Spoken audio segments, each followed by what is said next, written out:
also told me, yes, he had received, the senior had received the report, and there was absolutely nothing they could do unless I talk with the chairman himself. I tried several times to access the chairman, and actually a day passed. And the following morning when I came and I insisted I was going to see him, he had issued instructions to a senior police officer by the name Samuel Arap Kimeu, who actually physically blocked me from trying to get into IBC proceedings at Bomas of Kenya that day. I happened to have known the back door, and I used a little bit of my public relations with the officers at the back, and I managed to get in. Then, again, the officers of Mr. Chebukati refused to see me, saying that he was very busy. He was receiving reports from returning officers, and therefore I could not go in. I was further concerned by the fact that by that time, Chebukati had made a ruling that all the returning officers from the counties must report to him first before the verification, the papers are verified on the floor of the hall. I had concerns about that because he was himself closed in that room with Mr. Molu and Mr. Marjan, and therefore it was obvious to me that something opaque was taking place. Finally, I did insist that nobody was going to stop me from getting into that office. I'm a Kenyan citizen, and I'm not trying to do anything wrong. So I told his own security people that I also have security, and you'll have to shoot me to stop me from getting in. And I went in. And I found him with Molu, Marjan, and himself. And I brought these matters with him, and he told me he's busy now, he's got too many returning officers waiting for him, so he will not be able to attend to me. So he told me to come later. I was polite, I left, I came back later at 8 o'clock. Then he told me, come back probably about midnight. I came back at midnight, he told me, come back at 2. I came back at 2, and he was sleeping. So I agreed with the people who were there that let's let him have some sleep. He had not slept for many days. So I waited until 4 a.m. And that's the time when I drew the attention of somebody like Amos Wako, who is a personal friend, and a few others, that we should go and confront him. I like to be able to state at this stage that Mr. Chebukati is not a stranger to me. Mr. Gulie is not a stranger to me. And Mr. Molu are not strangers to me. He has made claims of what I said when 10 of us were in that room. All the commissioners were in that room, and Mr. Amos Wako was in that room, and another lawyer, I don't know his name, Bonduo, whoever he is. So there are 10 of us in that room. For him to claim that I made some offers to him in front of those 10 is a tara diddle. Is a tara diddle. Petty lie. But I want to go back to the fact that these people are not strangers to me. I want Mr. Chebukati to explain to me and to explain to Kenyans when he came to a secret location to meet with me, and what was that discussion about. At least he's talked about where 10 were. What was the discussion when he came to a secret location to see me in Karen? Number 2, I want Mr. Gulie, or Professor Gulie, and Mr. Molu to explain what they came to do in my house. What was that discussion about? And the drift of that discussion was more of auctioneers rather than commissioners. I want them to say they never came to my house. I will make the CCTV cameras available at my house so that those can be investigated by the DCI, whether I'm saying the truth or not. Because to my house, they came.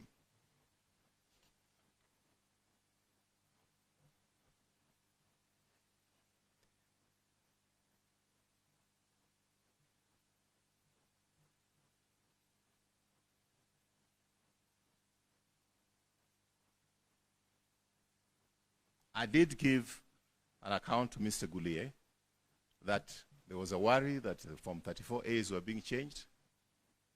And he told me that there's nothing he can do. He is not the returning officer. Mr. Chebukati is the returning officer. So I should go and talk to Chebukati. Yet he was on the floor when there were all kinds of strange excuses. There were the lights, the lights which were supposed to be shown on the documents. What do you call those lights? Yeah? UV lights. And when our team insisted that we want those UV lights to check the authenticity of those 34As which were arriving, all of a sudden, those UV lights ran out of batteries. And in fact, I did ask an official if I could therefore then bring them batteries so that the UV lights could be used.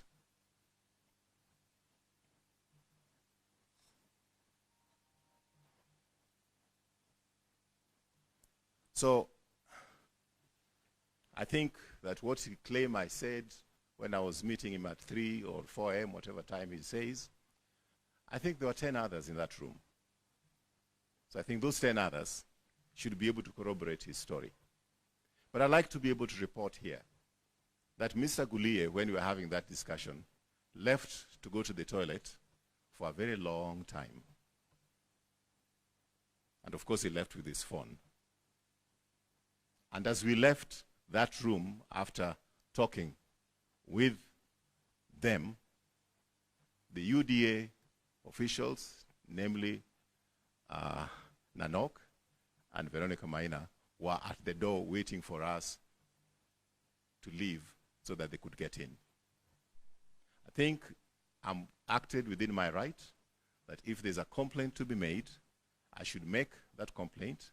I didn't go in there alone, and I didn't talk to Mr. Chebukati alone when I presented those issues. And just as he wants to tell Kenyans about the discussion we had with him at the wee hours, about 4 a.m., I think he should be honest enough to tell Kenyans what he was discussing with the Nanok and Veronica Maina as soon as we finished with him. Thank you very much. I'm ready to take some questions. You're always the first one.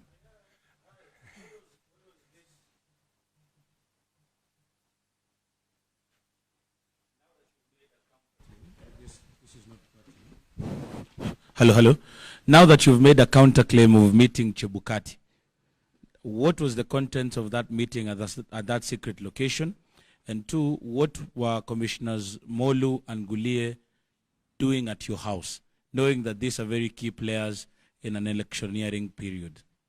Mr. Goulier and Mr. Molu did request to see me, and they said it was confidential, and I thought my house was the most confidential for them to come during that particular time. So I'm just telling you that they're not strangers to me. During the run-up to these elections, again, I'll be able to put this, if at all, it will not divert the Supreme Court, because I've looked at the replying affidavit of Chebukati to the Supreme Court. I've not seen any substance. I think the only substance is to divert attention by putting in the name of Raphael Tuju and have some something which is sensational. But they did come to see me, and of course, Goulier did send emissaries to me, 2 of them. I don't want to mention their names, just like I don't want to mention the name of the other person, because I think he's a witness at the Supreme Court. And everybody needs a little bit of protection. I think I do have better security than these 2 individuals, so I don't want to mention their names, but he sent them to me. And he was very, he complained to me that nilikutumia watu, mbona hukuongea nao?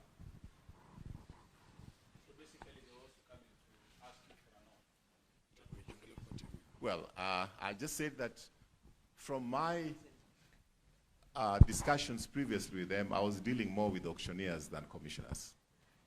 What was the content of the meeting between you and Chebukati? I would want him to be able to state that himself, since he has stated what we discussed on that Monday, Tuesday night in the public domain. I dare him to stay. Now that you are saying, you could actually say it now, that you're the one who's made the counterclaim, that he came to you and met you at a secret location in Karen. Where was this secret location? Because you know that you have businesses in Karen. Is it at one of your businesses? And what could have been the contents of this? And what could have been the contents of this meeting? Was he also auctioning, or even trying to solicit a bribe from your side? Because this matter is in court, and because I have to consult my lawyers before I speak too much, I thought that whatever I've told you this up to now is appropriate as a matter of public interest. SG, you have disclosed your house. They met you at your house, Yes. right? Why can't you disclose this secret location? I mean, it could be a public place. Why can't you just disclose it? You disclose your house. Disclose a secret my location. house, I can disclose. A secret location may be belonging to somebody else, and it's not appropriate for me to expose that. Yes? Katibu, thank you. Ayub from Citizen TV. This is, you have mentioned secret location and two commissioners who visited you at your house, and you said that you will provide the CCTV footages to that effect. I just want to understand, because you are the executive director of the Azimio la Umoja One Kenya Coalition political and party. former Secretary General of Jubilee. And former Rarieda MP as well.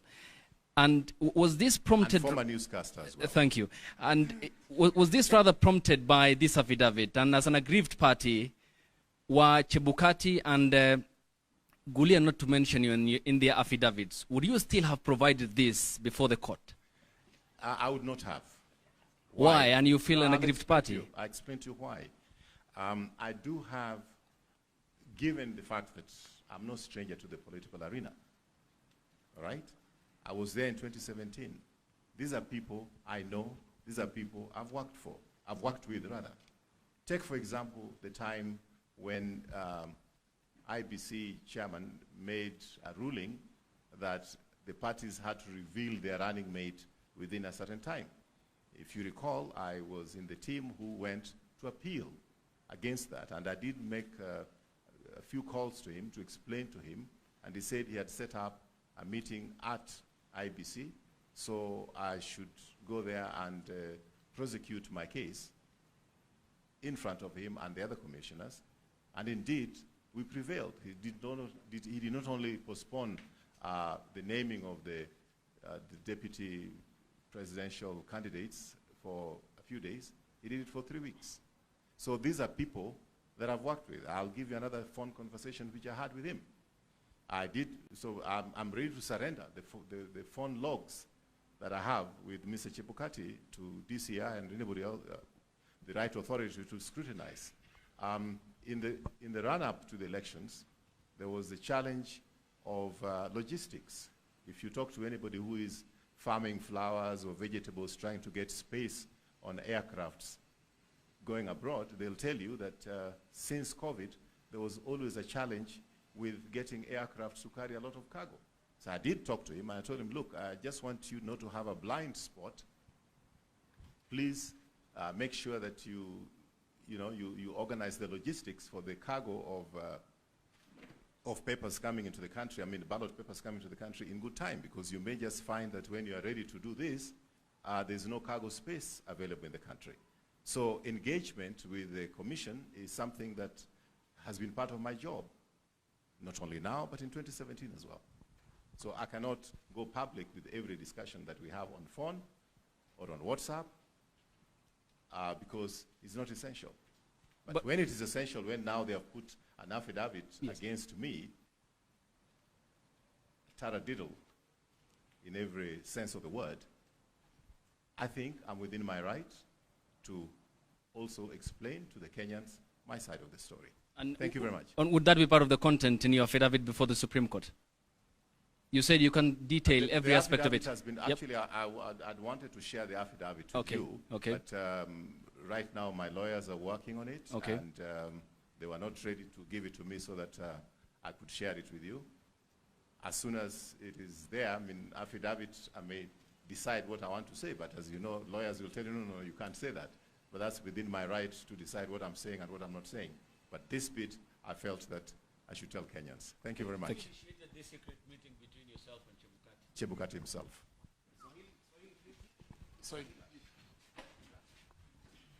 Yeah, who initiated the secret meeting between me and Chebukati? It was Chebukati himself.